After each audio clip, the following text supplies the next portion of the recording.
Welcome, twos and threes, to another podcast. We have the pleasure and privilege today of having Mr. Simeon Hawkins, a master of. Now, you want to please correct me on this, Simeon. Your master's thesis is in St. Paul's and its role in, you could say, early church history in New Zealand. Yeah, so St. Paul's Church in Auckland. Yeah. We are really looking forward to this guy. He's a colleague. He's a really likable guy.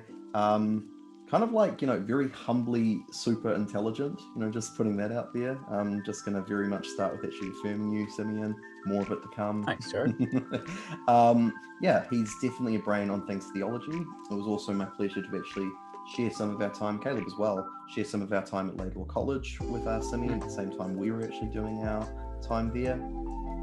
But yes, all this and more to actually detail a little bit of who he is and why we think you as an audience are going to benefit from what he has to say after we've actually shared our intro. So if you could start us off, Caleb, take us away. Cool. Hey all. Two or Three Gathered is a series of conversations with Christian brothers and sisters, considering their efforts and contributions to the kingdom vocationally, their stories and testimonies of God's sovereignty and grace, and an opportunity to tackle the relevant issues the church faces in the 21st century. In this, we seek to equip the saints by networking within the body, starting the conversation around often taboo subjects and seeking to develop unity across Christian denominations and traditions by starting conversation on worthy topics. We want to educate the wider body of Christ by asking these experts and people of wisdom across multiple fields the hot button questions and sophisticated questions that we believe there are answers for in Christ's church, but that there is not necessarily access to. And it is our heart that Christ himself would be in our midst as we converse about these things we believe he himself is very interested in. Cool. Nice. Welcome. Yeah, welcome. Pleasure to have you on, Simeon. Thank you. Yeah, so I guess we'll start off just by getting you to just tell us a little bit about yourself and your, I guess, family history, home, where you're from, that kind of stuff. Okay, thanks. Well, guys, thank you very much for inviting me on your podcast. I appreciate that. It's a bit of an honor to be here, especially since your introduction said that you talk to people of wisdom and influence and things. So it's nice to be considered in that category. So thank you. Hey, you are. Thank you. So yeah, I knew these gents when I went to Laidlaw College, which was a little while ago now. 2011, I graduated. But prior to that, I was born in England. I was raised in Kent, down in the southeast, and I lived there pretty much from age 5 to about age 28. And that was kind of my world, that church, that town, little town of Folkestone, right there on the coast, overlooking the Channel and France. And I did school there and all those things. And then I got 4 brothers and sisters. My parents divorced when I was 9, and that was quite impacting for me, I guess. I was fortunate in that my uncle was a very prominent person in my life. He was also the youth leader of our church, and so he wasn't he took on that kind of father figure in terms of a solid, strong male role model in my life, and was very influential then in how I shaped and navigated faith. I became very involved in the youth ministry largely because of that, I suppose. The church was the absolute backbone of my social calendar, my understanding. I mean, my main friends, I had friends at school, but my real friends were at church. That was how I measured the rhythm of life, I suppose. And then when I was, I went to school, then I went to Bible school over there. And then I fell in love with a girl called Holly. And she was moving to London, and so I decided, well, we can't get married straight away, so I will do a degree as well, because she was doing a degree. And so we dated and studied long distance for a few years, and I did my degree in history. That's where that came from. So just interject at that point. Church, it sounds like, gave you a real sense of belonging, in a sense, a place to stand as it were, I guess putting in some of the New Zealand vernacular, I guess you could put it. Did you meet Holly within your church network? You mentioned it was Life Church. I don't imagine that's the same Life Churches as New Zealand, is that right? No, it's not. It's so it was a Life Church in the UK. It's not affiliated at all with any other kind of like wider denomination. Right. And yeah, so I met Holly at the church. She, her family, the church had a Bible school connected with it, and also a school. And she came because some of her siblings were going to start going to the school, and her mum was involved in Christian education. And so, yeah, they came to be involved in that. And yeah, so we got together that way. It wasn't, the Holy Spirit gave you a word. It's like, I'm to marry you, nothing like that. No, it didn't get that weird. No, married at the altar call kind of thing? No, nothing like that. No. Yeah, so we got married pretty much as soon as we finished our degrees, and I then did my teacher training after that, so that I could teach in the school that was connected with the church, and then I taught there for a couple of years. And it's at around that point that we were married for 3 years, and we were asking those questions. Do we get a mortgage? Do we have kids? And all that kind of thing. But I'd always lived in the same town, always had the same church, the same friends, the same kind of everything.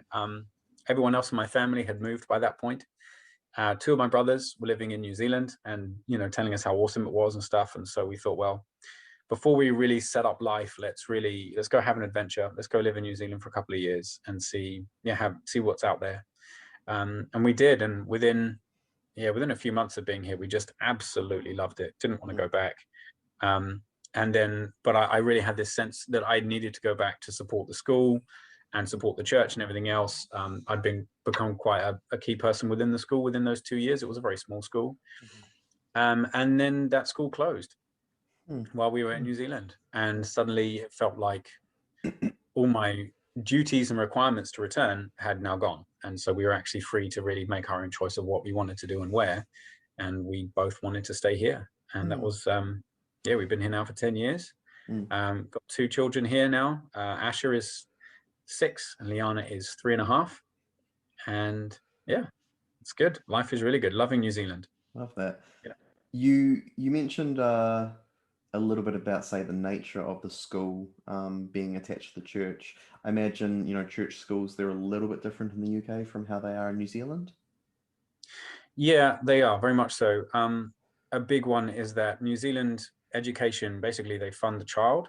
Whereas in England, anything that's not completely secular national curriculum has to be privately funded completely.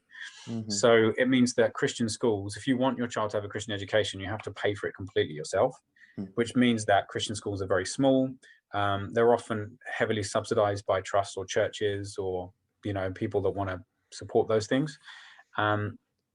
And they also tend to rely less on properly qualified trained teachers and more on people that are willing to volunteer to help to do whatever. So when I was involved in that school, for example, I was leaving a secular workplace to teach there. And yeah, I was offered less than half of my normal salary to do so because they can't kind of finance it that way. And so also it means because you have less qualified teachers, you then usually have very prescriptive curriculum. So things like ACE would be an example, which is the curriculum the school used here. And each subject is it's largely self-taught. And so you kind of monitor more as a teacher rather than like have a classroom of students. And then when I did teach classrooms of students, I would have like kids from year 7 through to year 9 in the same class kind of thing. And so it's just a very, very different way of doing education because people were like, they want to choose the Christian route as opposed to the state route. Yeah, so it is very different. Right. Okay. And so there was something of actually, because I'm curious about you and Holly making the decision to move out here. You mentioned in our correspondence of having a kind of an acute sense of actually the experience of being in the unknown will stretch you, and that God was actually he would be able to work things in your life that he couldn't if you stayed in the same town of church. I wonder if that was like a big part of your decision moving over there. Also, the fact that you mentioned that your father was actually a Kiwi, and so you're part Kiwi yourself. Yeah, sort of. My dad is predominantly English. He was just born in Wellington, and he lived here until he was 14. So we all got citizenship through that. Right. So it was more of an open door, and my two brothers were here. And if something would have developed relationally with my dad, who was very much estranged from us as kids, then that would have been a bonus, but it wasn't a motive really for moving. I see. I did definitely have that sense that God would be able to do something in my life that he couldn't do if I stayed where I always had been. But again, it would be wrong for me to say I felt the call of God or that was my primary motive. If I'm honest, I just kind of reached a place in life where I'd always lived in the same place. I had dual citizenship. I didn't have anything tying me down to where we lived. And I kind of thought, well, you know, I'm a qualified teacher with experience. I've got a British and New Zealand passport. And if I, you know, being a teacher could open so many doors around the world, where would I want to live? If I had the whole globe, I could choose where I want to live, where would I choose? And I thought, I don't know, but I do know it wouldn't be here. So I don't want to be here. I want to go explore and find out, you know, where that might be. And so I think we were kind of spurred by this sense of adventure and to explore, to see what was out there, and knowing that in that process, God would be able to do something that he couldn't do. But what that would be or what it would look like, I didn't know. But if I had to put a term to it, would be that it would be the making of me in some sense. So well, in that stage of life, at least. No, I love that. Like, I think, you know, you and I would agree, Caleb also, Simeon, probably in more of an objective pneumatology around this stuff. Like, you know, not to say that God doesn't speak, you know, to people and to individuals, but it's not nearly as common that as, you know, every typical Pentecostal church may make out that it is, right? And then actually in a more objective pneumatology would actually suggest that, well, the God's sovereignty and providence in your life was marked by the fact that those things were already present in your life. You had dual citizenship, you had this opportunity. Oh, that's probably an indicator of sometimes God's just wanting us to make a decision, right? Not necessarily you know, wait for the sign in the sky. Sometimes it's actually totally. Be a steward. No, I'm a big believer. Yeah, I think if you are living in line with what it means to be a follower of Jesus and to reflect the nature and the character of God, then wherever you go, whatever you do in any industry, you're going to reflect that nature, that heartbeat of the Father. And whether that means we would have stayed in England or come to New Zealand or whatever, I don't think that would matter. But I think I've come to that place because I left the very kind of Pentecostal, black and white kind of upbringing and understanding of religion that I'd always had to that point. Coming to New Zealand and broadening your experiences, your horizons, and going through Laidlaw, and then subsequently working at St. Paul's Church, all those things massively reshaped my faith and understanding.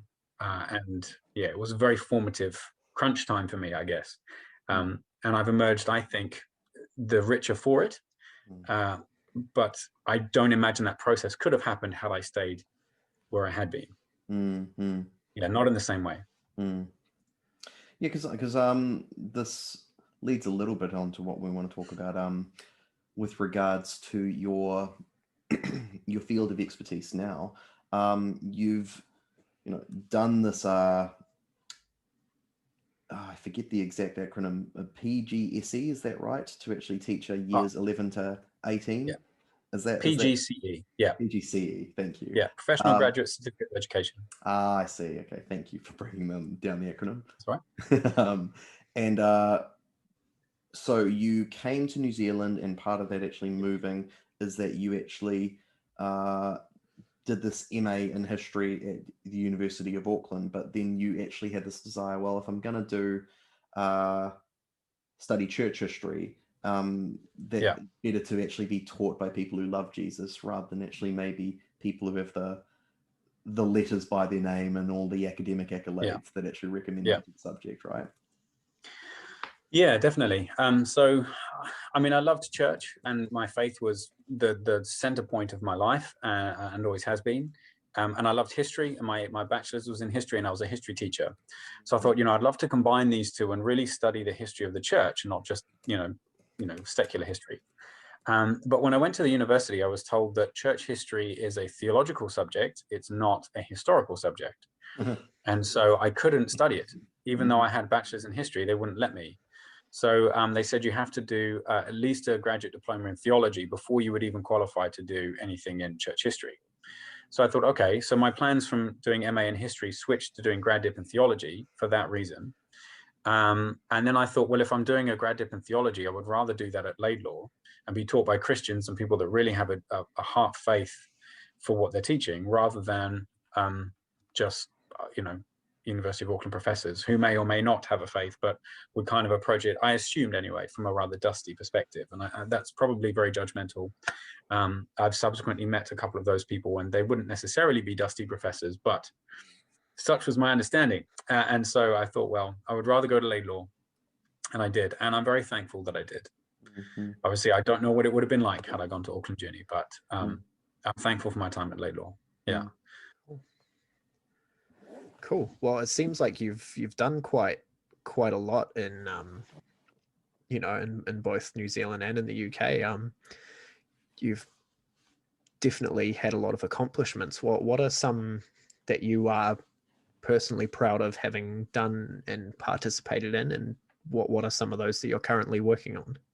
Yeah, thanks. I'm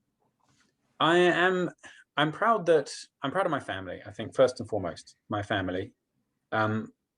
Every parent is biased, obviously, but I've got two brilliant kids. I'm super proud of my wife. She has, has been always willing to go to the other end of the earth, literally, to leave family and friends and community, and always been willing to share in the adventure. She's been willing to put up with 10 years of study and tertiary education throughout marriage and dating and all these things. And that always puts pressure on relationships, it puts pressure on finances and all these things. So she's brilliant. She's brilliant. I'm super proud of her. And I am proud of my education. And I don't mean that in an arrogant way. But I'm not from a town or family or social group that would normally kind of hold higher education in great esteem or something to really kind of pursue. It was always about either just you succumb to the reality around you and get a job locally and just kind of do life with whoever, wherever, or you get into business and you kind of pursue business. And so academics hasn't really been a thing for most people in my original circles. So I'm thankful for that. And I think it's taken me to really good places, and I think it's shaped me in a really good way, in partnership with the work that God's been doing through that process. Yeah, and I also own a house in Auckland, which is no mean feat, especially in 2021. So I'm pretty stoked about that too. Yeah. So you're one of those filthy 1%ers. Yeah. Yeah. So hey, we won't hold that against you. Thank you, Caleb. Yeah. You and me both, Simeon. I guess Caleb hates us both. Yeah. Yeah. Yeah. No, we came to New Zealand with literally like nothing, just suitcases of clothes. My brother's up in Whangarei, and within a month we'd moved down to Auckland and we're flatting with some friends of his. And 10 years later, we've got 2 kids in a house and good jobs, and we're really happy. God has blessed us, man, big time. Yeah. So very thankful. Cool. Can I jump in just for a second, Caleb? Yeah, sure. It's something I am thinking just for the sake of our listeners as well. I wonder if just before Caleb asks the next question, if you could just connect the dots for us, Simeon. Totally. Talking from your time where you have obviously studied, did your master's at Laidlaw, and you ended up actually being at St. Paul's. Probably there's a bit of overlap between that to actually where you're now this year 10 to 13 biblical studies teacher at Kingsway, where we obviously have come to know each other again and come to work alongside each other, different capacities, different schools once more. But yeah, just if you could actually, briefly talk to actually how you got from here to there, if that makes sense. Totally. So, so the answer is in a slight clarification there, Jared. So I did a graduate diploma in theology at Laidlaw, and I did that in 1 year in 2011. And that was actually a real time of deconstruction of my faith and real challenge. And at the end of that, I was expecting to get back into teaching and education. But instead, it seemed that God wanted me to go to St. Paul's Church in the city. And that's where I got a job. And I was the youth leader there with my wife for 6.5 years. And that 6.5 years was a really crucial time of healing would be the wrong word, but reconstruction and sharpening the new concepts and new approaches to faith that had been introduced but hadn't been outworked. And because I was surrounded by people that were very well informed, were much further down this process, other doctors and educated people, and they were able to have conversations with me to help me just kind of understand things. And if I was going to teach on a subject, I could shoulder tap my vicar and say, oh, hey, we're going to talk about baptism and infant baptism and all these other things. And he could give me a couple of key texts and some good synopsis of good theological thinking around these things. And again, it just helped me reframe some things that I had deconstructed but hadn't yet reshaped in my new understanding. And so that was a great place to kind of work all of these things out. Me as a person, and was growing and developing too alongside that too. So and then it was right from the beginning, really, starting at St. Paul's. I was loving that it was a historical building. Clearly, it had this really rich history. There are these stained glass windows and these memorials and all these things. And I was asking questions to people, well, where is that from? And what is that about? And why did we have this? And nobody seemed to know the answers. There were little clues here and there, or I'll talk to this old lady or talk to that old person, they might know. And, there's this old pamphlet from the 1970s that has some bits in it.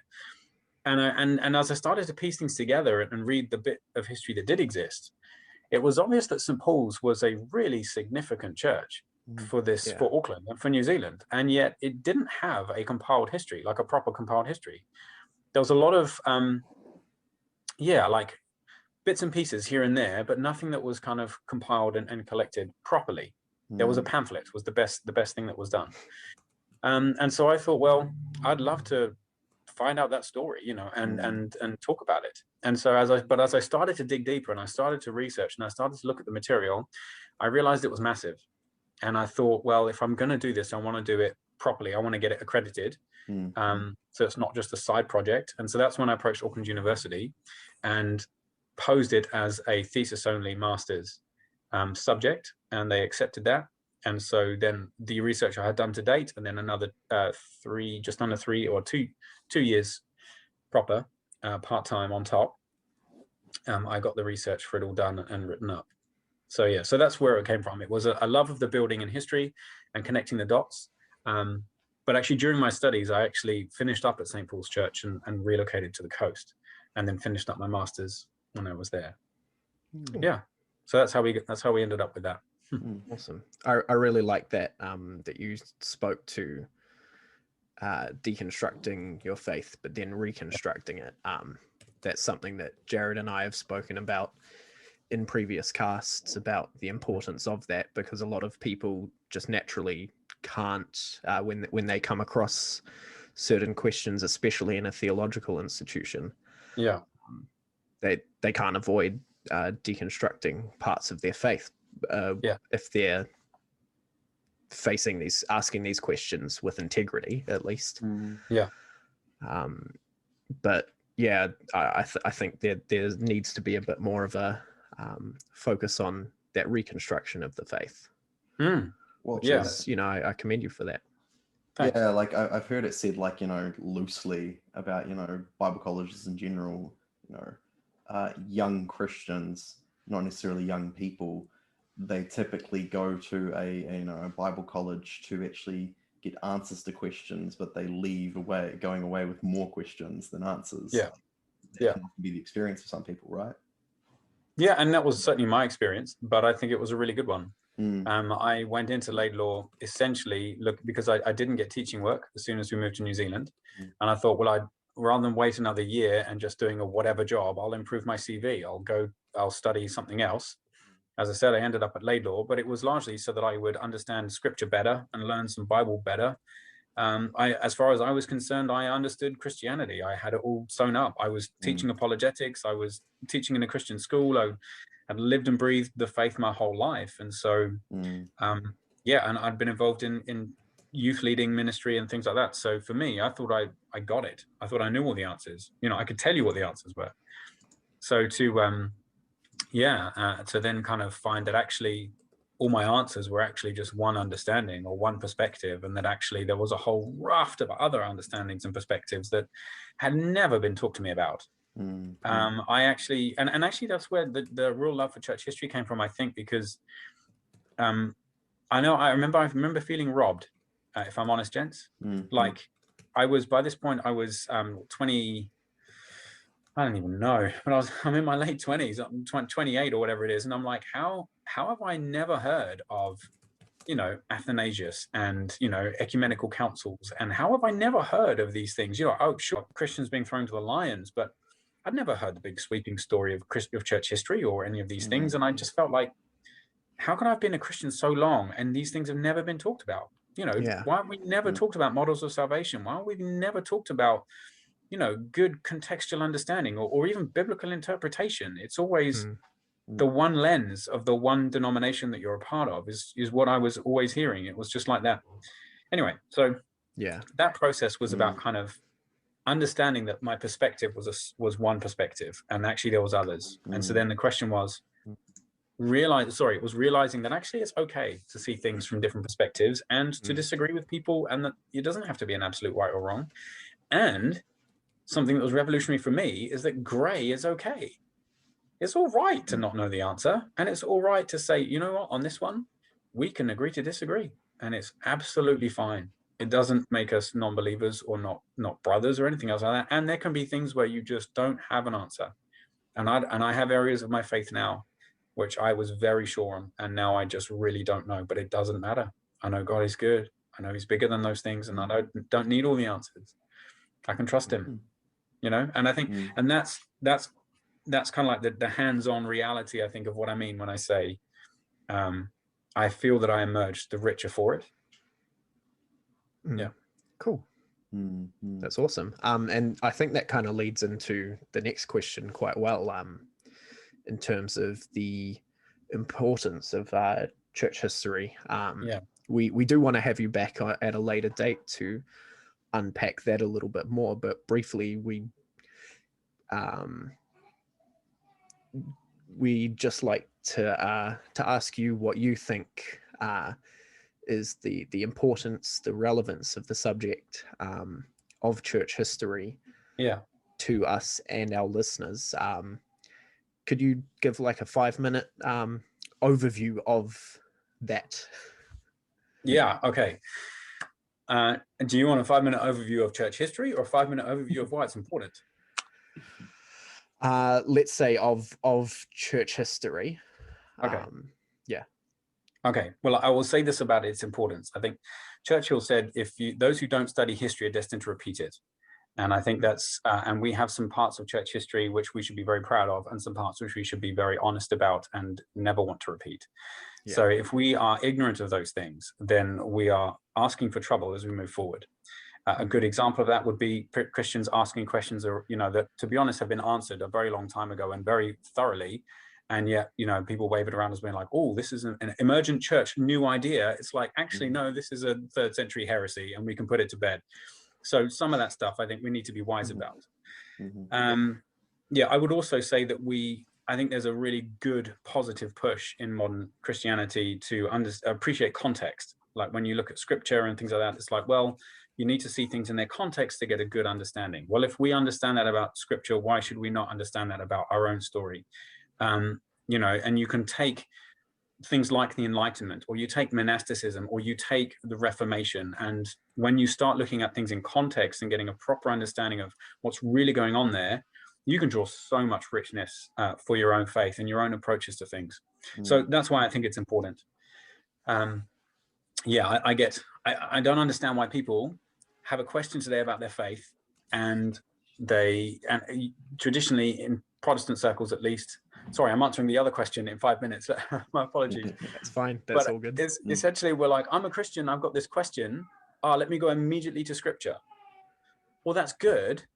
But there's also 2,000 years of people asking the same questions because they're common to humanity, and a lot of people have actually dedicated their whole lives, or there's been whole movements that have grown out of some of these things, that if we just don't know about them and we don't address them, that feels really dumb. Like, why reinvent the wheel every time you have a question? There's people who have gone before. Tap into the wisdom of our answer, of those of the prior saints, shall we say? So that's why it's important. Cloud of witnesses. There you go, cloud of witnesses. Thank you.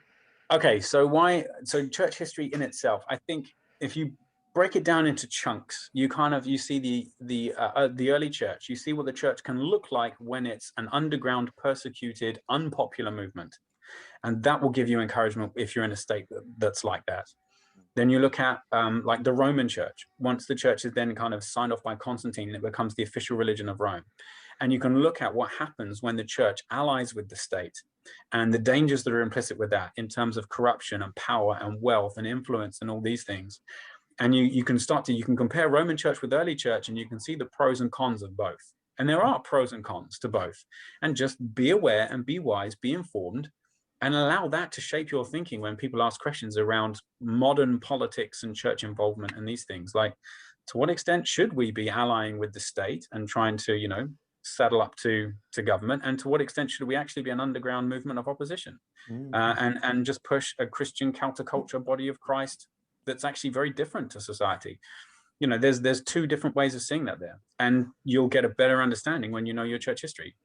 You can look at monasticism and this idea of withdrawing. What do we learn about Christian bubble mentality there? This idea of withdrawing from society and just making it a bless me club and just very, very insular.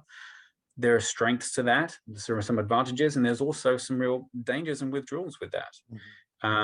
You can look at enlightenment and see how apologetics has kind of been done before.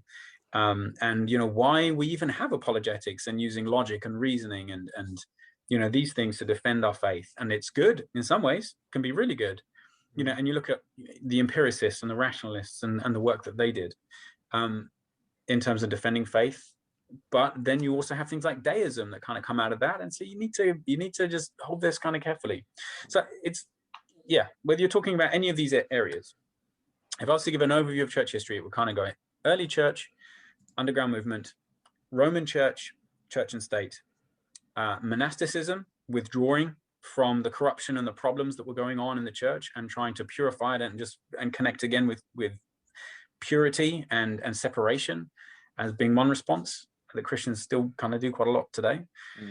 Or you look at medieval times, it becomes about power struggle between like essentially Rome, the Pope and the kings and the church and kings and that being a power struggle, but also what a society based on a bedrock of Christianity, where the church just dictates rhythms of life, looks like. And again, pros and cons with that. You could look at the Crusades and what that has to teach us. And you can contrast that with militant Christianity and trying to, take Christianity out there and be really super defensive about it. And within that, the schism, maybe the Great Schism, and why you have like Catholic and Greek Orthodox, and then later you have Protestant and Catholic coming out of that too. There's a lot there around division that's still an issue today. And then it will probably be like Enlightenment, revivals, social reform, all those things. So the church history does kind of break down probably into about 8 to 10 key chunks that you could look at. And to be honest, they all speak to our common lives today, our modern lives today. And I think there's something there for everybody. So that's why it's important. That's roughly what you'll find when you dig into it.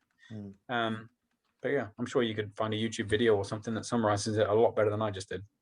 I thought you did an exceptional elevator pitch. Indeed. There, I have Indeed, to say. I'm reminded of you might know John Green of the Fault in Our Stars fame, but he's also done Crash Course, exactly, as well as the Anthropocene Reviewed as a podcast, which is quite a clever one. He's apparently an ecumenical Christian. Yes, and it's curious about him talking about, say, particularly the Reformation. I've seen some of his material on this. I'm reminded of something he said about, like, basically as a historian, he's weighing in on this, and he says basically we shouldn't just dismiss religiosity, thinking as like modern, postmodern, individuals in the 21st century when we seek to understand history through this lens. Because these ideas about, say, soteriology, saved by grace, these ideas about, like, you mentioned, monasticism and a desire of, like, asceticism and, like, purity in faith, like, these ideas, just because they're religious, doesn't dismiss their validity and actually having huge impacts on people and society. Oh, totally. Right? Totally. And I think like you do a disservice to the history, I believe, if you don't, even as a non-Christian, even as someone from a different point of view, even just someone as an atheist, you do a disservice to history if you don't seek to explain one, or seek to understand one, these ideas, and two, their impact on people and people groups. I think Totally. yeah, that comes across very much in what you're saying as well, I think. Yeah, totally. And I think that comes from, it's interesting because I think we might end up talking a little bit about Selwyn. So let me just chuck this in as a taster. I think Selwyn is a controversial person. Or can you just qualify who you mean by Selwyn? Oh, sorry. So Bishop Augustus Selwyn, the first bishop of New Zealand. Thank you. Yeah. He's a controversial figure. Some people in New Zealand today love him and see him as a real hero of the past. Other people hate him, see him as a real villain of the past. So how, and you look at, and I personally, I think I'd fall more on the fan side. I think that if you understand the times and the world that he's living in and what he's trying to do, then you actually see a very positive perspective. But I have found most people that would vilify Selwyn do so, and this is why I'm referring to this, do so because they have quite a shallow understanding of what it means to kind of historical analysis.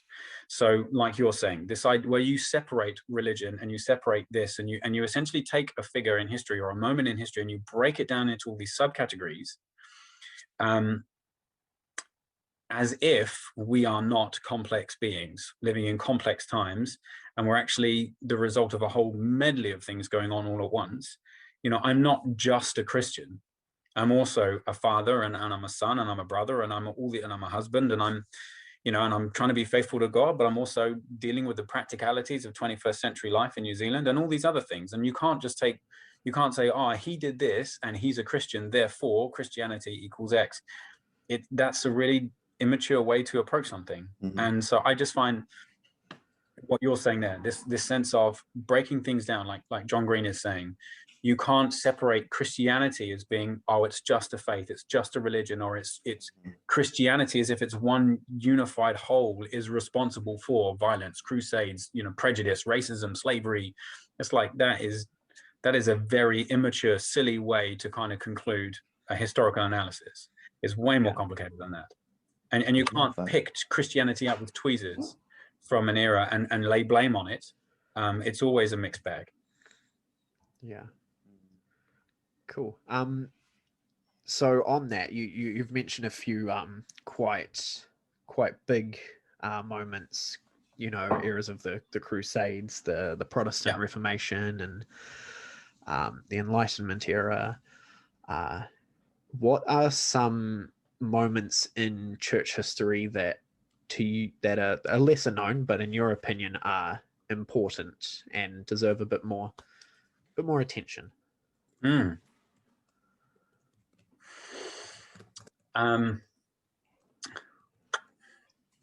the one that's coming to mind, and this is a little unprepared, but I remember I was at university and we were studying how Christianity came to England. And there's this little anecdote that just stuck with me, where essentially Christianity had existed in very early England, Dark Age England, right? And it had spread throughout the country, but then England had been invaded by Angles and Jutes and Saxons who had largely taken over. They were pagan. And basically in the world at the time, it was, if we defeat you, in war, then our God is right and your God is wrong. And so the British church had continued, but it was basically in the unconquered territories of, say, Ireland and Scotland and Wales and areas like that, right? So it existed, and it is hard to know exactly what it was like, but it seems to be, history hints that it had series of bishops and churches and all these other kind of things. Then you have this moment that is famous and well known and well documented by the historian Bede, where Pope Gregory basically sees some English slaves, some Angles, and he says, these are Angles, they must be like angels, they must have the gospel. And he sends a missionary, Augustine, to go to England to bring the gospel, Catholic gospel, to the Roman, papal gospel to England. And he arrives in 595, and he meets up with King Ethelbert, and essentially he wins him over to Catholic Christianity. And he discovers that England already has Christianity, just in other areas, parts of England, right? And so he decides to meet up with the British bishops, the British church. Now, so he agrees to meet these guys at this place. The British church, basically at the time, saw holiness much more in line with what we see around monasticism. They revered hermits. And so for them, a holy person was someone with absolute poverty who lived entirely on their own, was an ascetic, and lived up in the mountains. And so they seek out their holy people and they say, you know, what should we do? Should we accept this Augustine guy or not? He's saying he's come from Rome and he's got true Christianity. Do we believe him? And the hermit says, you know, well, you need to know, is he a humble person or is he a proud person? So what you should do is you should arrange to meet at a certain location and make sure that you arrive late. And when you arrive, if he stands to greet you, you know that he is a humble person who sees you as an equal and he will greet you, and then listen to what he has to say. But if he stays seated and he's aloof, then he's a proud, arrogant person, and true Christianity is not in him. He's not humble, and you can reject his message. And so this is what they do. They arrange to meet St. Augustine, and they meet him below this tree. They arrive late, and as they approach, he stays seated. Why? Because to him, you show your holiness as so in terms of, in his worldview, his Catholic Christian worldview, you show holiness by your presence, your prestige, your wealth, your clothing, your authority. You know, he was showing that he was the head dog in all of this situation, and that they therefore should listen to him because he knows what he's about. But of course, the moment he comes across this way, they see him as arrogant and not humble, not Christian, and they reject him. And so what could be this reconciliation of the British church and the Roman church coming together and doing something amazing ends up with them kind of essentially cursing each other and saying, oh, you know, you're not of God, and so on. And Augustine curses the British church and he says, you know, you've rejected God and you've rejected his messenger, and God is going to destroy you. And everyone's kind of left with this question of, well, which is the right Christianity? And then I think it's about 20 years later, there's this battle, and and I forget who it's between, but the king hears that the defending army has the British bishops interceding for his victory. And so rather than marching to war against his opposing king, he attacks the monastery where all the monks are gathered, and he slaughters all the monks. And in this one move, some 2,000 or so monks and bishops, basically the entire leadership of the British church, is destroyed. And people see this moment and they look at it and they say, Augustine was right. The Roman Catholic Church is the true religion. And literally, like the British church largely dies out at that point, and the Roman and kind of the Catholic Christianity dominates England. And so it was just this moment below a tree where two groups of people misunderstood each other based on different worldviews and different understandings, and it shaped a nation. And it blew my mind that this kind of thing happens, and we got to be able to do better than that, eh? And so these are the little things that have happened throughout history that have just had huge consequences that we just don't know about, and I find them fascinating. So that was what came to mind. I've always remembered that. Cool. Yeah, I think like your passion, obviously, for history is definitely evident in what you've shared thus far, and certainly speaks to, you know, the themes that you've actually highlighted in your thesis. You've in preparation for this cast, you've shared with us that there are 5 key themes that your thesis actually addresses. Pertinent to what you're just saying, like I definitely think there is a degree to which your thesis talks about the high church relationship with New Zealand at large, but also Maori in particular in some aspects. And I also respect your candor and humility as a academic, actually saying, hey, you know, there's some stuff I definitely don't know about here, and I'm not going to presume to talk to it. But this is what I can speak to, where St. Paul's is related. Because I mean, that's the object of a thesis, right? It has to actually be quite particular to actually contribute new knowledge to the field of academia. But yeah, like I wonder if we could actually go through some of those aspects, because some of those totally. things, and particularly like seeing that segue, like I think it's really interesting that actually from my own having done New Zealand History of New Zealand Christianity paper with Laidlaw last year. It's just interesting that multiplicity of perspectives often weighing in on actually what becomes written history and actually what is actually the enduring legacy, the enduring relationships, consequences, positive or negative. And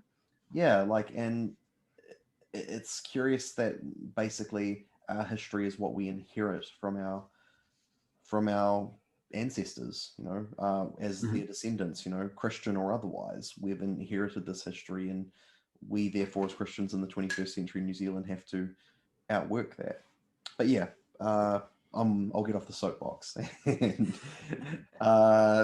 I'm curious about these 5 themes. Like I'm excited to actually hear you speak to them. First on that list, you in your thesis detail the Maori and high church relationships and connections to St. Paul's. Please tell us more about that. Thanks, Jared. I think it's worth mentioning here at the outset that a little bit about St. Paul's Church and why and where these 5 themes come from. Essentially, St. Paul's was the first church in Auckland. It was the first permanent church building in all of New Zealand. It's not the oldest church, but it is the oldest Anglican parish. It was founded in 1841 by Governor Hobson, who was obviously the first governor of New Zealand. And the deed for Auckland, the land deed, the signing over of the land deed was in September 1840. And so this is the foundation stone for St. Paul's was laid in July 1841. So it's super early. I mean, Auckland at the time is a collection of tents and shacks and things along the coastline. It's not, it's the city of promise, not the city of reality, essentially. And so it becomes a really significant building. It's also a lot of money gets put into it. A lot of focus and energy gets put into building it. It's as much an icon of English traditional kind of thinking. It's this neo-Gothic building, arguably the first neo-Gothic church structure in the whole of the Antipodes. Seems to predate anything like it in Australia. And it's this sort of like a beacon on the hill. As any ships were coming through the harbor, one of the first things they would see would be this old style, English style church right there on the promontory that just sends a message. As much as it being a place of worship, it was a message. This is an English town. We are replicating London. They even called it St. Paul's after St. Paul's Cathedral. We're replicating London here in New Zealand. We're rebuilding the mother country kind of thing. And so St. Paul's becomes really significant because it holds a number of titles. The first is that it's the vice-regal church. So it was not only laid or founded by Governor Hobson, it was also where all the governors attended, or in those early days when the capital was in Auckland. That they had a reserved seat for the governor. All of the, the Secretary General and, magistrates and people, if they were Anglican, then they would attend St. Paul's. It was just where you went. It was also the Garrison Church.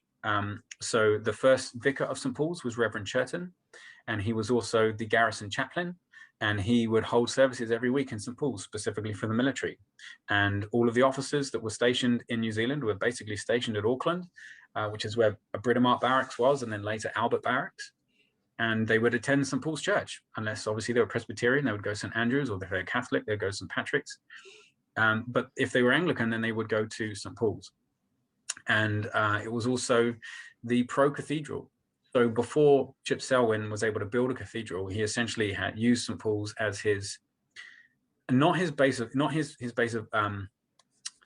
wasn't his mission base, because he was obviously building, you have Selwyn Court and you have all the work done at Koromoromara and Bishop's Court and things like that. So that was a separate entity. But in terms of official services or kind of like ordinations of clergy, that all took place at St. Paul's if it was in Auckland.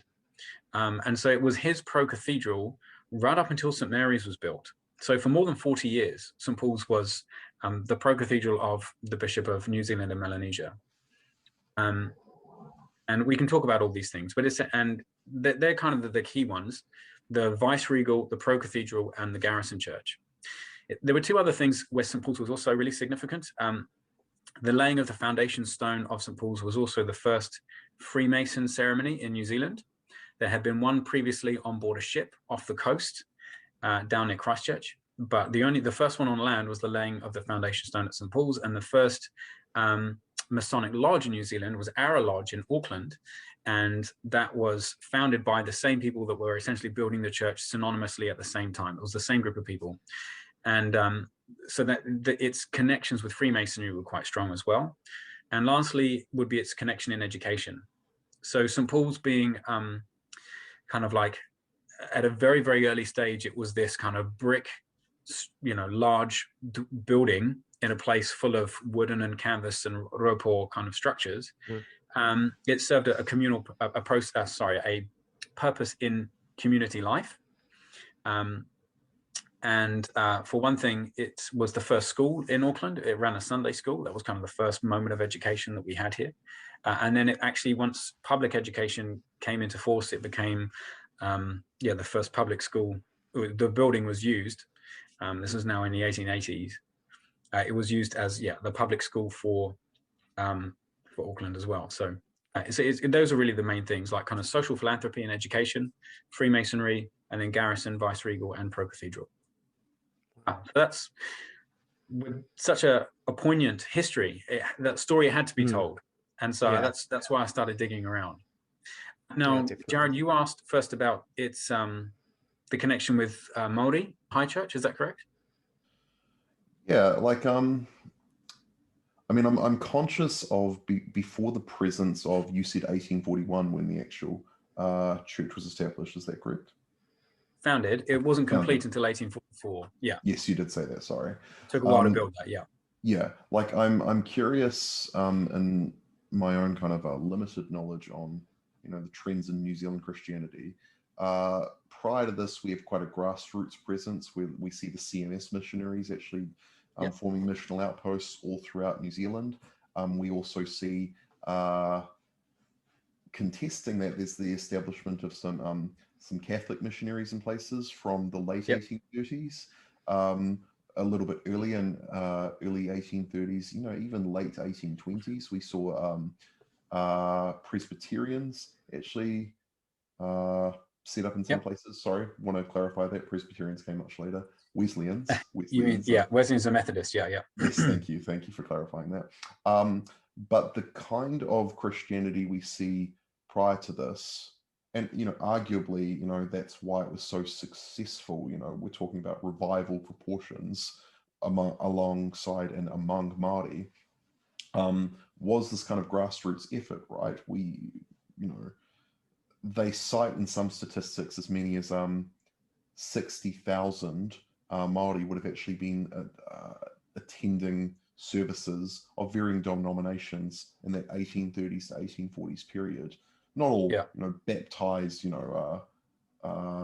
committed believers, but of a population of some estimated 70,000 Maori in all of New Zealand at the time. That's quite a significant influence on the presence of Christianity to come, the influence of Christianity to come, like that was by the 1830s so prevalent.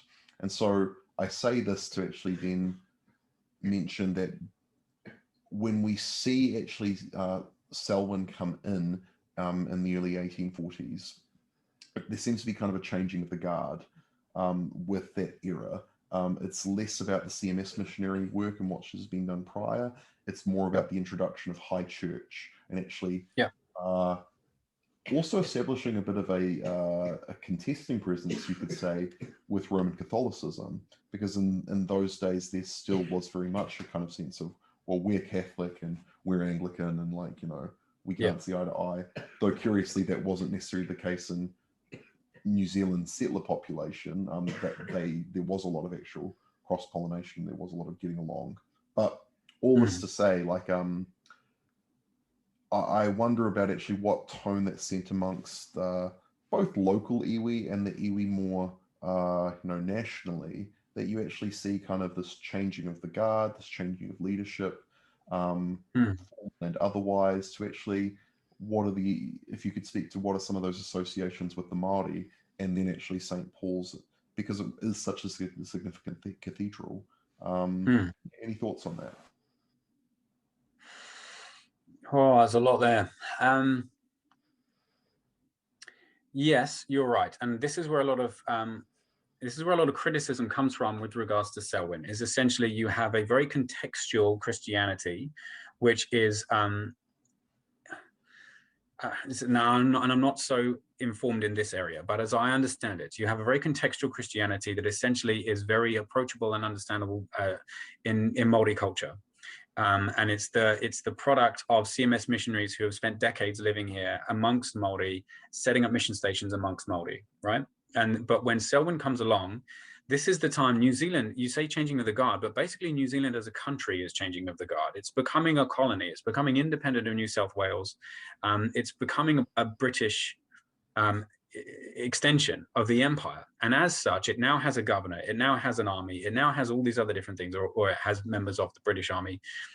And with it comes the establishment of the Church of England. Now, this is something that the CMS missionaries had wanted and had been petitioning for.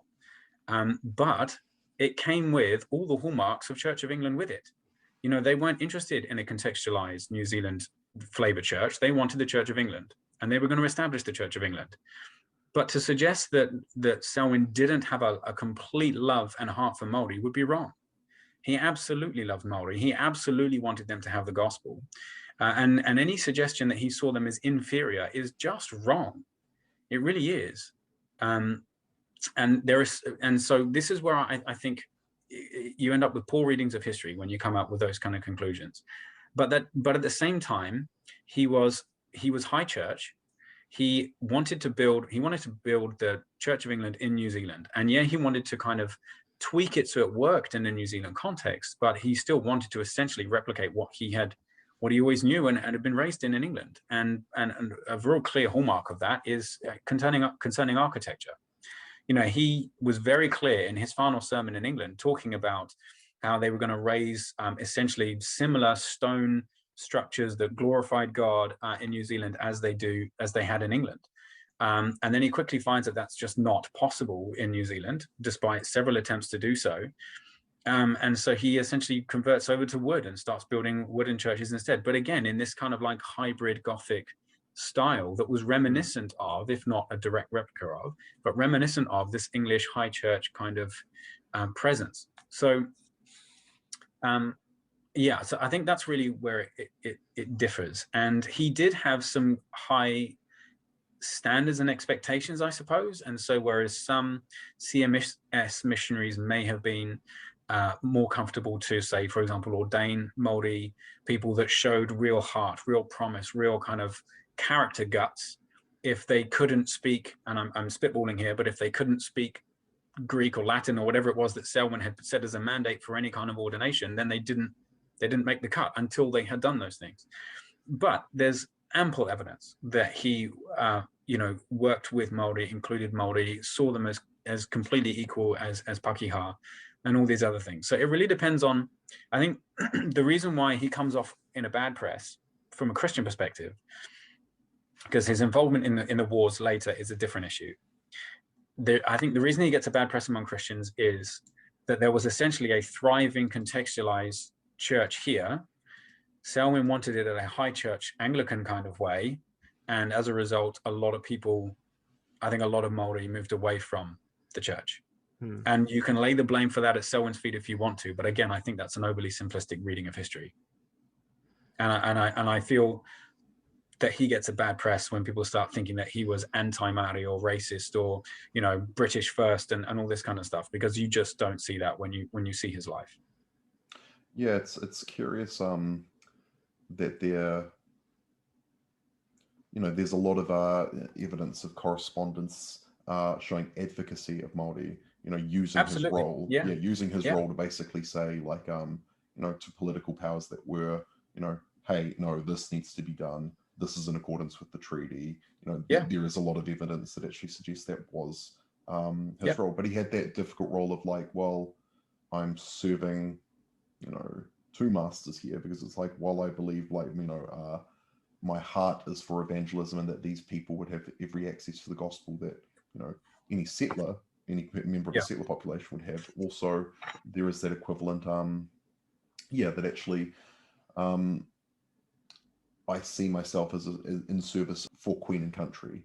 So, Jared, let me give you a couple of examples that would help illustrate this. So you're absolutely right. First of all, Selwyn learns Te Reo on the journey over to New Zealand, right? He works with a Maori person, a man on the ship, and he learns the language. And when he arrives in New Zealand, the first thing he does is he holds a service in St. Paul's, and he delivers the address, half of it in Maori. Wow. And the people are amazed that he's speaking Maori already fluently, and they can completely understand him. So you don't do that if you are, European, aloof, civilized first, Christianized later, and all that kind of stuff. So he really wanted to connect in with the people in a way that they understood. Secondly, Reverend Churton, who was the vicar of St. Paul's, was very much an imperialist, a bit of a racist, very much, Pakeha first, Maori later kind of thing. And he absolutely butted heads with Selwyn. Visimus Lush, I think, reflects in some of these things and he's like, how can Churton, who's spent the last 11 years making life as miserable and impossible for the bishop as possible, now expect his favor with this other kind of thing?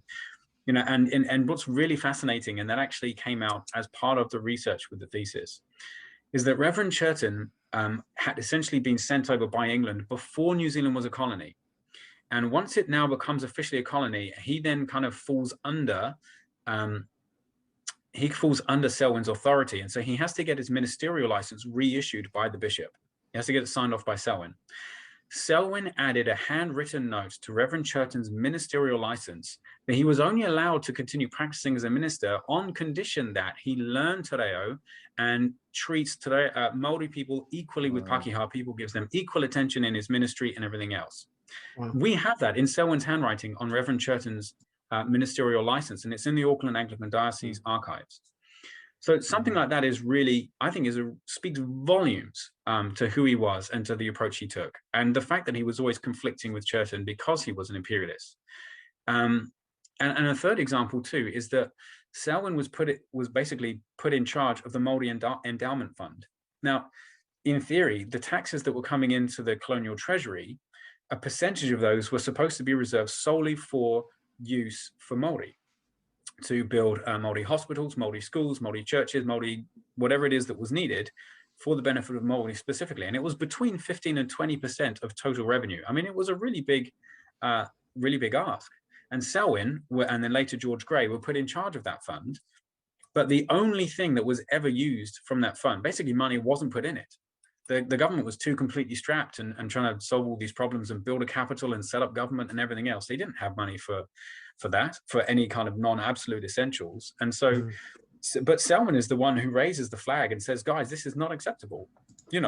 By this point, and I forget at what point he's saying this, would it be late 1840s, mid to late 1840s, he's saying, guys, by this point, we should have multiple projects on the go and other things already done. And yet not a single pound has been spent for the benefit of Maori.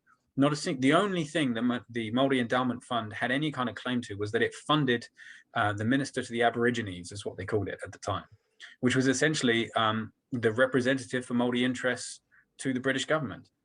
And that was it. They were financed. Their salary was paid by the endowment fund, but that was it. There was nothing else being built. And Selwyn's the one who says, this is not acceptable. This is not okay.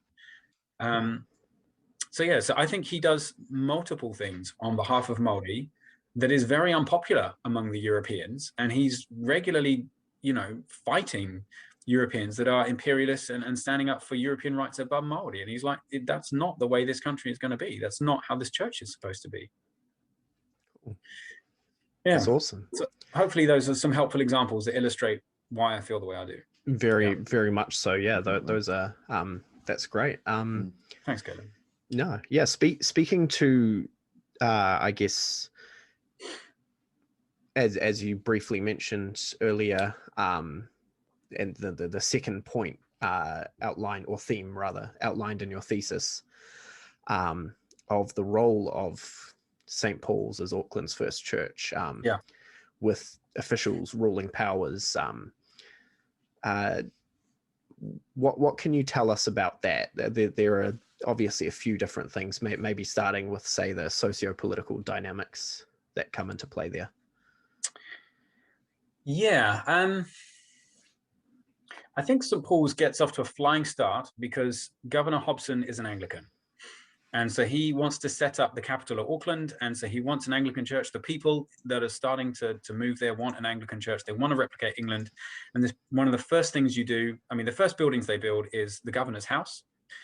They build a storehouse down in Commercial Bay, and they start building St. Paul's. And that's basically, they're like, if we can sort out, and they build a jail. And that's like it. You have a jail. They started work on a courthouse. You have the governor's house and the church.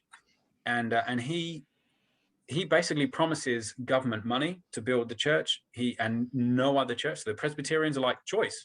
He gives the best plot of land in Auckland for St. Paul's to be built on. And the Catholics likewise, and the Presbyterians are like, brilliant, where's our piece of land? And he's like, no, this is kind of an Anglican thing. He does later give land to the Presbyterians, where St. Andrews is now. But it should be noted that they originally rejected the first plot of land they were given. And they were like, this is a joke. Look what you gave St. Paul's, and this is what we get. And so they lobbied and managed to get something a bit better. But compared to St. Paul's, it was a reminder that the Anglican Church is the one that gets the government funding. It gets the prime piece of land. It was built on Emily Place, which was the name of Hobson's wife. It was founded by the governor. And while it was under construction, St. Paul's members were allowed to meet in his house, right? So it is very much tied in with Governor Hobson as a personality. Unfortunately, he dies in 1842. And so St. Paul's continues, obviously, it's still under construction. It's not even opened at this point. But the next guy that comes along, he also helps to fund the church, and then he's kind of a member of that church. And then when Gray comes along, it's up and running, and similar things. So I think it has an affiliation because of its connection to Hobson, which I think is really key.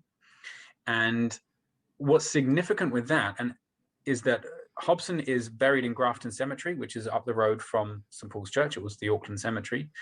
His service is led by Reverend Churton, the minister of St. Paul's, and his memorial tablet is in St. Paul's Church. It was built probably around 1850, so it's a little bit later than when Hobson died. But it's basically a big marble inverted shield tablet. And what's really significant about this is that it's actually written in both English and in Te Reo. And I don't know if you know Dr. Hirini Carr from University of Auckland, but he actually had a look at this, and he was very surprised at the use of the Maori terminology and some of the spelling. And he said that this was a very early engraving, and that it had been engraved by Maori carvers. And he felt that it was a really significant and yet not really recognized nationally monument to Hobson that's actually still in the walls of St. Paul's today on Simon Street. And you can go in the church and see it right there. And that, as far as I know, is the main memorial to Hobson, besides his grave up in Grafton Cemetery. So it was more, what I'm trying to say is that it was the vice-regal church by affiliation, but at the moment it starts stepping into places of authority, it very quickly loses power. Essentially, it becomes, I would summarize it this way. I think St. Paul's was a place where the governors would go, but when they started to challenge the governors on things, then St. Paul's would always lose. It wasn't an entity of authority in its own right in that sense. It was the vice-regal church by affiliation. It was symbolic of, well, we are the governors, we are Anglican, this is the New England here in Auckland. But it wasn't essentially a powerhouse in its own right politically, if that makes sense. Yeah, definitely. There would also mentioned earlier, I guess, before the cast, there was a connection and division of church and state in relation to St. Paul's. And can you explore the Pākehā and Māori takes on this?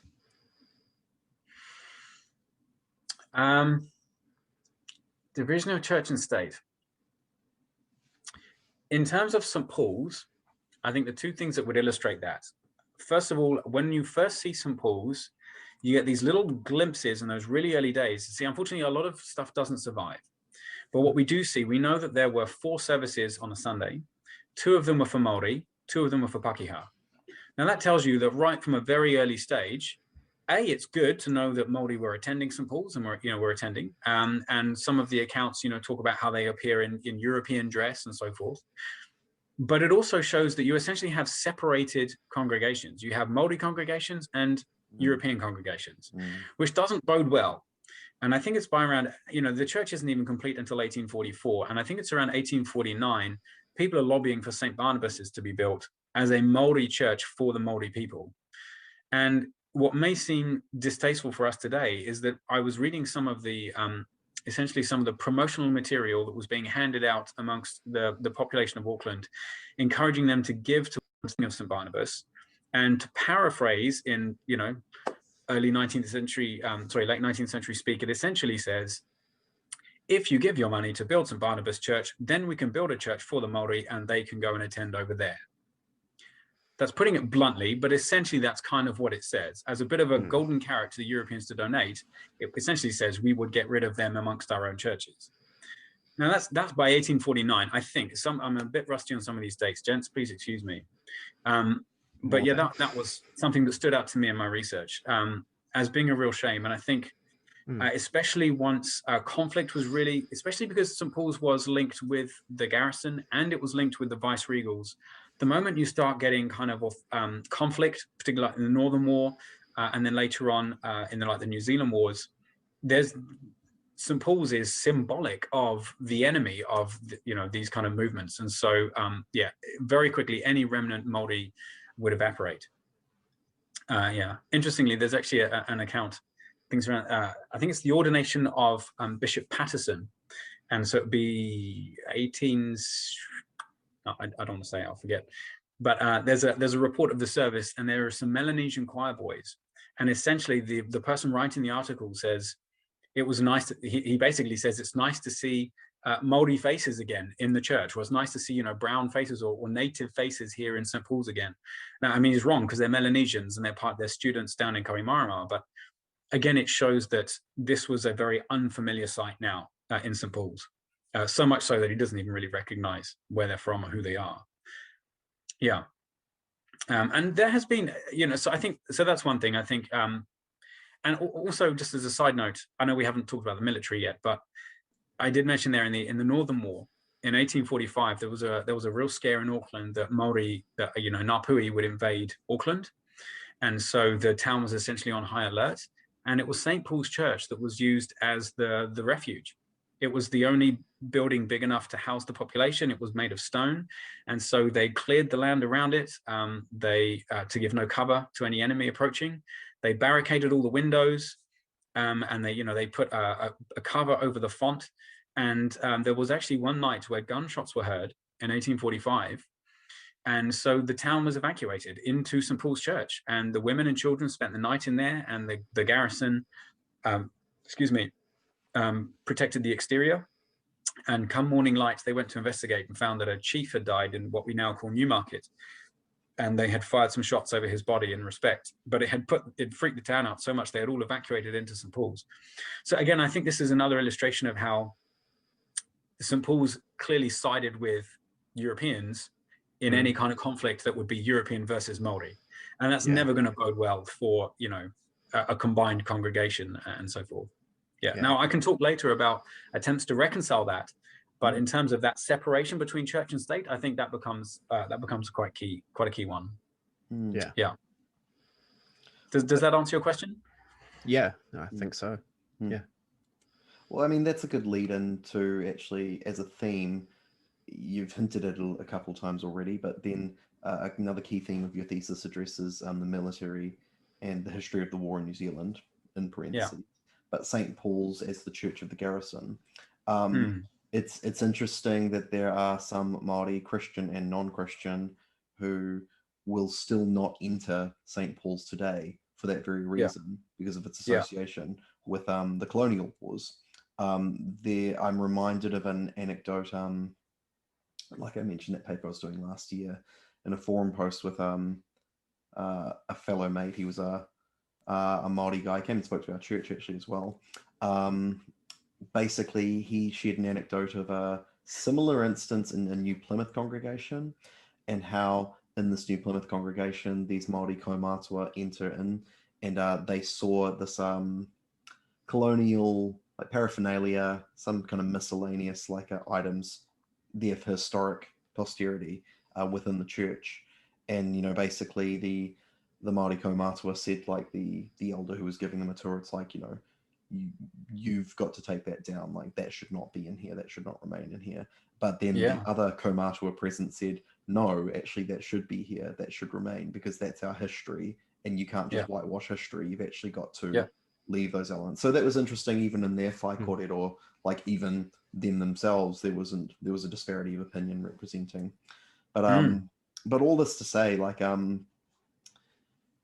it's in a particular assessment I wrote for that paper, I contrasted the 1830s, where you see explosive numbers of Māori, you know, not only showing interest in Christianity, but converting to Christianity, to then the 1860s, where there's this kind of like theological wrestling that actually the Māori population have to do. Well, what parts of this is synonymous with faith and what parts of this is not synonymous with faith? Because, you know, the Christian God clearly can't be about this. You know, we believed we were signing, or our chiefs on our behalf of the iwi, respectively, were signing to a covenant, a sacred compact, you know, when they signed the Treaty of Waitangi. And so that therefore we're entitled certain rights as crown citizens, that the Queen herself is actually vouchsafing these inalienable rights, you could call it. But then like obviously you see the emergence of like the Te Kingitanga movement in the late 1850s, 1860s, as kind of a resistance to this. Not least of all interesting is the fact that there were a number of significant Māori Christians who were part of that movement, and actually were trying to represent a different way of seeing things, and actually saying, well, clearly it's not this, whatever is happening, we need to actually have, I'm getting a bit nuanced here and I want to be more generalist, but, you know, like we clearly need a monarch to represent our claims to said monarch, if we're actually a similar balance of power where these things are considered, and actually where there's an equality of justice being meted out here. It's curious that actually this is, at that point in time, you've got you know, a settler population who are thinking, it's like, well, why are the indigenous population being so incensed and being so you know, unjustifiably you know, argumentative about this, you know, like it just doesn't make sense to us. And then you've got the Māori population, Christian and non-Christian, saying, you know, we were guaranteed certain rights, and, you know, this is being misconstrued, confused, or, you know, deliberately misrepresented. So, you know, the Europeans can come in and just take what they want. So it's interesting in all mix. Like, I don't envy George Selwyn's role in all this. Certainly not.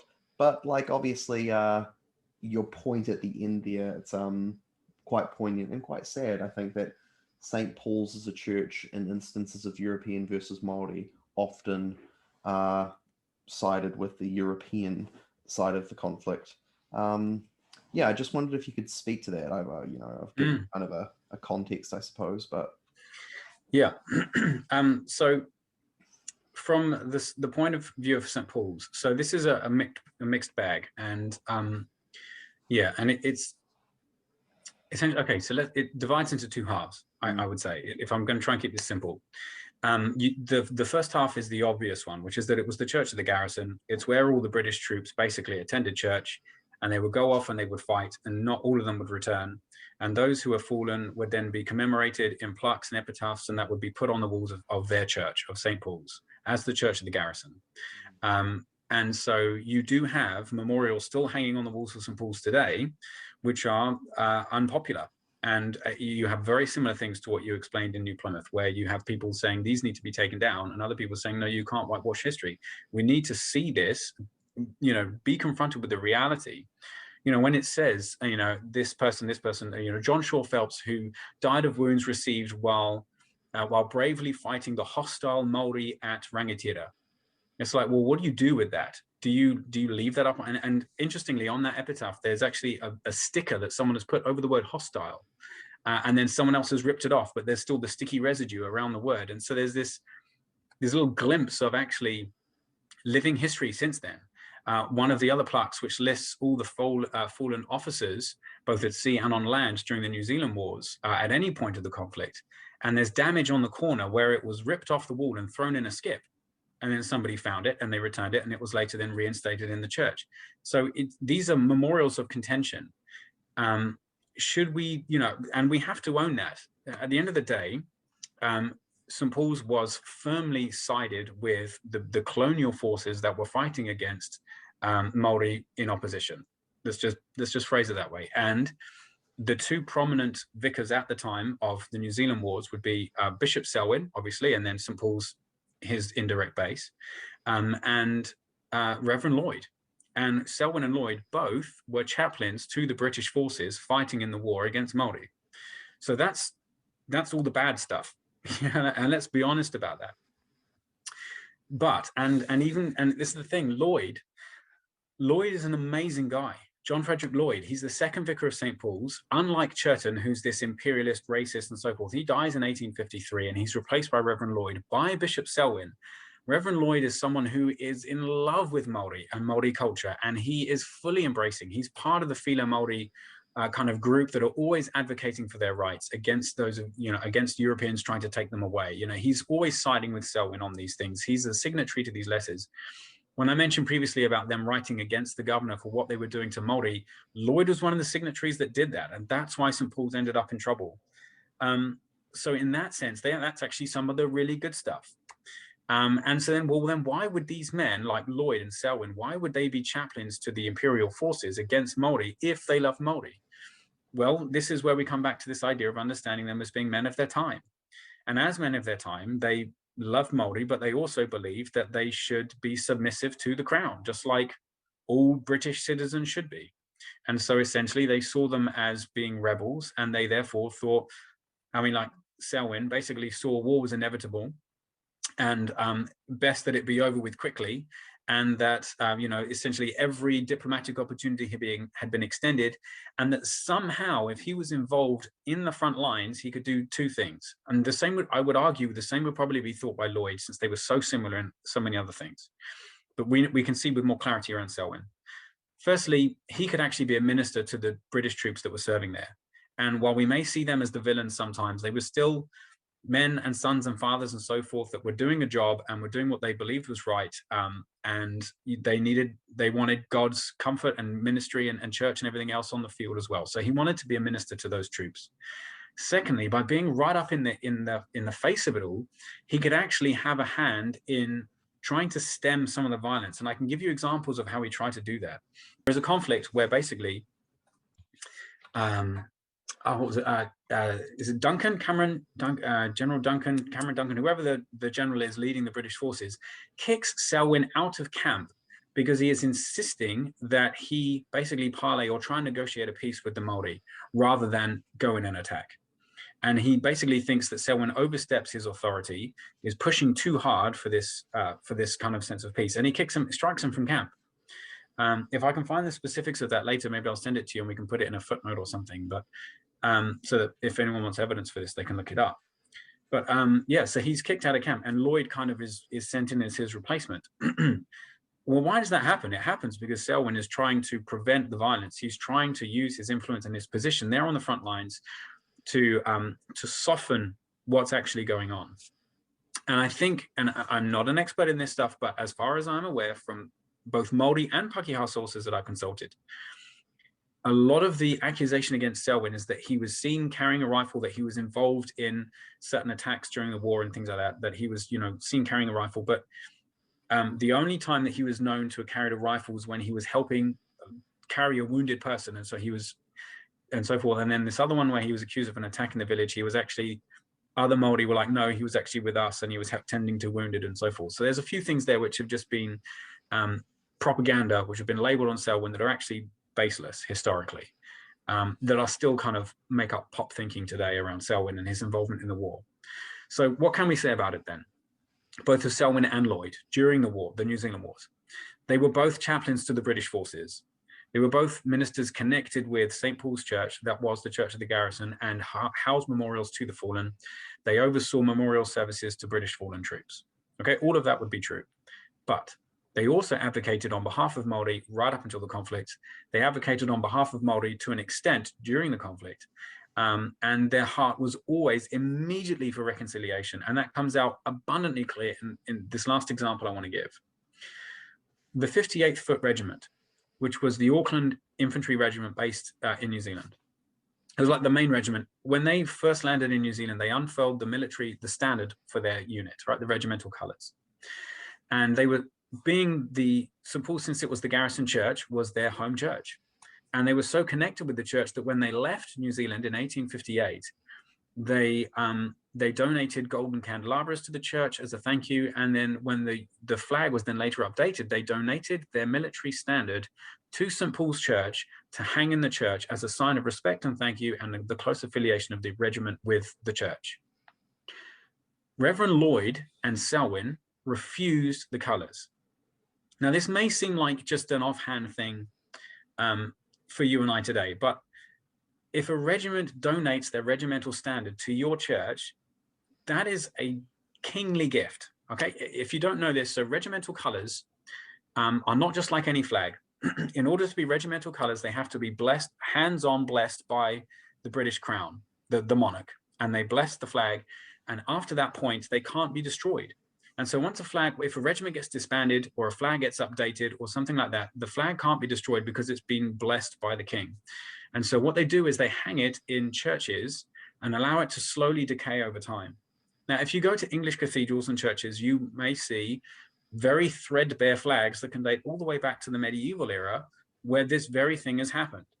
And so this is a British regiment, and one of their highest honors is to donate their flag or give their flag to a significant church. And so to refuse that honor and say, no, we're not having your flag here, is a really, really big deal.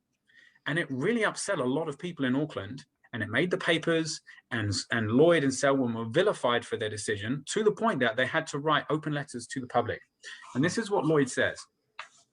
And he says this: until the time shall arrive when the conflicts in which the two races in this country have been engaged can be referred to without any danger of awakening jealousies or causing irritation of feeling on either side, it would obviously be inexpedient to display the banners representing those conflicts in a church where no jealousies of race or feelings of hostility should ever be permitted to enter, but where men should remember only that they are one in Christ.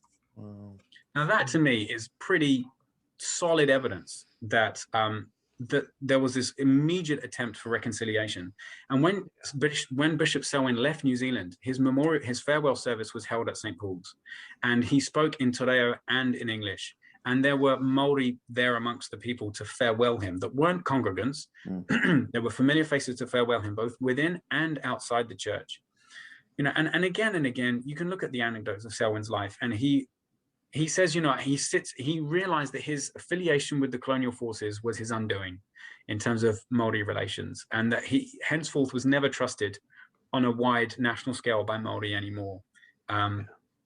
And he said, you know, I sit among the ruins of my own making, but rather than just mope and groan, I'm going to try and rebuild again from the ashes, is kind of one of his famous statements. I'm paraphrasing again, but and his dying words on his deathbed are in Te Reo, saying, you know, that prayer that they would come back and the church would be reunited. So wow. Again and again, Lloyd and Selwyn, they had such a heart for Maori, and his prayer at St. Paul's in his final farewell service was that, again, things could be reconciled and St. Paul's could be a place where, like it was when he first arrived, Pakeha and Maori could join together and be a combined congregation in one church. So yeah, so it's all in there. I think it's a history that really needs redeeming. And I think it can be overly simplistic to say, Anglican Church, Vice Regals, Church of the Garrison, they're the baddie church. You know, they've got all these symbols and memorials in their church that revere, you know, the Europeans. But what does need to be said is that I think this history does need to be redeemed. And there aren't any, you know, we have memorials in St. Paul's to the pro-cathedral elements, the vice-regal elements, the Church of the Garrison elements, but nothing to Maori at all. But fortunately, that is changing. And there are quite a lot of moves today to try and reconcile, particularly with Ngāti Whātua Yeah, but that's a current ongoing process that's very much underway in St. Paul's at the moment. Yeah. Like I'm reminded of